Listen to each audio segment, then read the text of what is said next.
السلام علیکم ورحمت الله وبرکاته. د حماسي کاروان د ګروپ ټولو ملګرو الله پاک مروغ جوړ لره. الله مو حافظ ناصر سام منصوري په نامه یو ورور پوښتنه کړې ده چې په روزه کې سړی سترګې توري کې څرنګه ده. محترمه پروا نه کوي. په فتاوا هندي کې لیکي ولا یکره کحل، سترګې تورول په روزه کې پروا نه کوي. او په ابو داود شریف کې حدیث تا عن انس بن مالک انه كان يقتحل وهو صائم. ابو داود کتاب الصوم باب الكحل عند النوم للصائم. نو الته حدیث راوړی دا د انس ابن مالک رضی الله عنه نه حدیث نقل کوي چې انه كان يقتحل د بسترګي تورولي وهو صائم. نو روزه نه ماتیږي وروره مکروه کیږي هم نه. علیکم السلام ورحمت الله وبرکاته. یو ورور پوښتنه کوي که چیرته یوه ښځې ته د ورځې په منځ کې مثلا نیمایي ورځې روزه نیولې ده، نیمایي ورځې په منځ کې ورته حیض راسي، دا به روزه خوري که څه به کوي؟ و محترمه روزه به خوري. و اذا حاضت المرأة، چې کله ښځه حایزه سوله و نفست افطرت، روزه به ماتوي. محترمه دغه مسئله په فتاوا هندي کې مستو د هدایې نه نقل کړی. الله دې جوړ. وعلیکم السلام ورحمت الله وبرکاته. یو ورور سورګل منصوري په نامه پوښتنه کړې ده چې مثلا د یو سړي وینې تیرې سي، د خولې وینې مثلا که د غاښونو وي که د ستوني وي، روزه څنګه کیږي؟ محترمه د مونږ حنفي فقها داسې لیکي په فتاوا هندي کې لیکي چې الدم اذا خرج، وینه چې کله راوتله من الاسنان له غاښونو نه وینه راوته و دخل حلقه ان كانت الغلبة للبزاق، که غلبه وینو لراوه پروا نه کوي. و ان كانت الغلبة للدم، او که وینه غالبه ولا يفسد صومه. و ان كان سواء، او که وینې ولاړې برابرې وي افسد الصوم. و ان كان سواء افسد ايضا استحسانا. دا د فتاوا هندیه عبارت تورور. الله دی جوړ لره. وعلیکم سلام. یو ورور پوښتنه کوي چې د تقویت پیچکاري نو څنګه ده، په دې روزه ماتیږي که نه؟ محترمه د تقویت خو نو ضرورت نسته، دا خو ضرورت ته وروره. تقویه پیچکاري باید ونسي وروره. نو هغه پیچکاري خو چې دغه د ضرورت په بنا باندې ده. تقویت بیا د شپې چې روزه یې ماته کړه بیا دې وکړي. الله دې جوړ.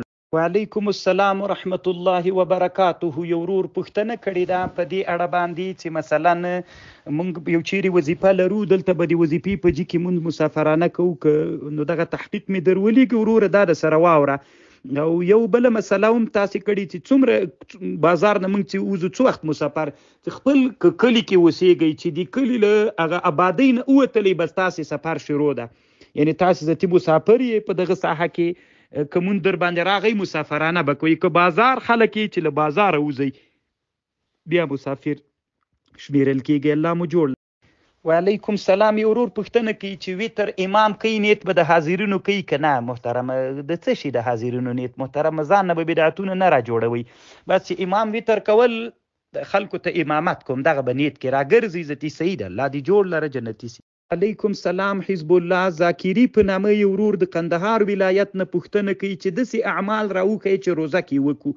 نو محترمه که مالدار یې صدقې وکړه او تلاوت وکړه، نو هر عبادت په روزه کې ثواب لري. محترمه چې انسانانو ته دې نفع رسیږي، ټولو عبادتونو ته برخه ورکړه. الله دې ښه لره وروره جوړ. وعلیکم سلام ورحمت الله وبرکاته. د ګروپ ملګرو یو شي ته مو ډیر فکر وي، دا چې عثمان لوګروال وروره دغه پوښتنه ګوره موږ دا څلورم پنځم وار ده چې موږ یې جوابو او ته بیا د پوښتنه تکرار کوي، نو د ګروپ خلاف مه کوه وروره. دا مو بیخي ډیر وارې جواب کړله. مثلا یو شافعیان چې دي یا حنابله، هغوی ویتر چې کوي 2 رکعاته یو وارې کوي، سلام پکې ګرځي، 1 رکعت بیا کوي.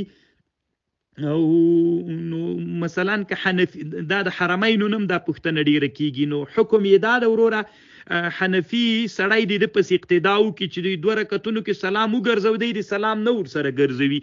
دغه مسئله د مونږ په احنافو کې علامه ابوبکر جساس رحمه الله کړې ده وروره. علامه انور شاه کشمیری، مفتی سیف الله خالد رحمانی او ډیرو نورو حنفي علماو مختاره ګرځولې. الله دې جوړ لري. و علیکم السلام. یک برادر از ولایت غور پرسان کردن. برادر میگوید که ما مثلا کارت تلفن را مثلا دو 50 روپه هستن، ما او را به 60 روپه میپروشیم. محترم، این پیسه نیستن وقت که مثلا این سود بیایه، چون این سلعه هستن، این مبیعه هستن. اگه امی کارت تو به دکان ببری، به دکاندار بگویی که به ما تخم بتی 5 تخم بتی، این کارت 50 روپه گیره بریش بتی، او را قبول نمیکنه، وینه به ما پیسه بتی. این پیسه نیستن محترم، این حکم سلعه و مبیعه داره. این صورت جواز داره اگه او را شما به 60 روپه مثلا در ولایت دوردست بپروشین. علیکم السلام و رحمت الله و برکاته. یو ورور پوښتنه کړې ده چې دا ربنا ولک الحمد دا خو به مقتدیان وایي، امام به تنا سمع الله لمن حمیده وایي که ربنا ولک الحمد؟ اوس امام ویلی سمع الله لمن حمیده، ربنا ولک الحمد به امام هم وایي که تنا مقتدیان به وایي. محترمه، د امام ابو حنیفه رحمه الله نه روایت دسې ده، امام به سمع الله لمن حمیده وی، مقتدیان به ربنا ولک الحمد وی.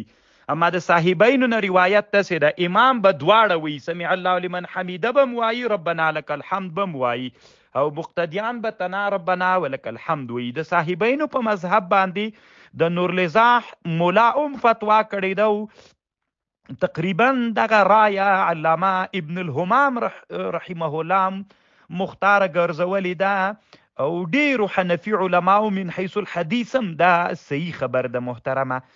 او د صاحبینو دغه قول یو روایت له امام ابو حنیفه رحمه الله نم امدسې راغلی ده، نو امام به جمع کوي وروره. صحیح خبر ده امداد الفتح کې د نورلزاح مولا ډیر ښه بحث کړی ده، یعنی دواړه به امام وی، سمع الله لمن حمیده بم امام وی، او ربنا لك الحمد یا اللهم ربنا ولك الحمد دا بم وایي.